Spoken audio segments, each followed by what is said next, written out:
The myth surrounding Alaska's purchase dates back to October 1867 and speculates the United States didn't pay the full amount for Alaska.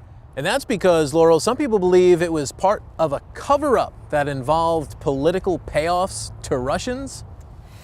The amount that America paid Russia for Alaska, the amount of that check, is a fact.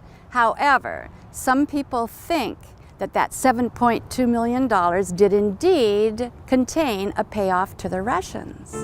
In 1939, historian Marriott Shaw Pilgrim wrote that the British and the French were getting ready to recognize the Southern Confederacy, and that the Russians sent over their naval fleet to the east and the west coast in a show of support for the Union.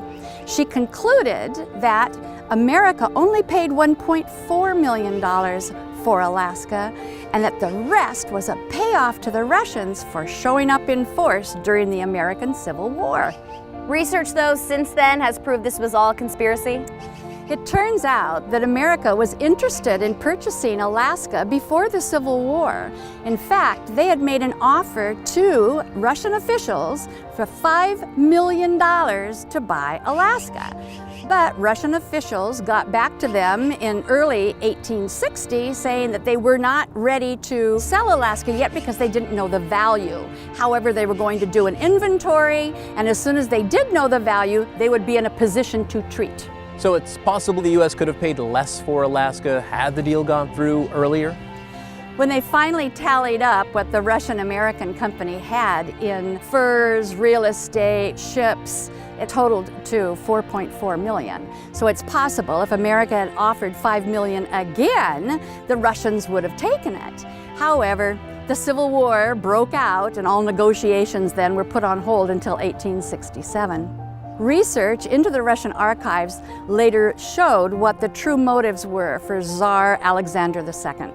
At the time, European powers were getting ready to go to war over Polish independence.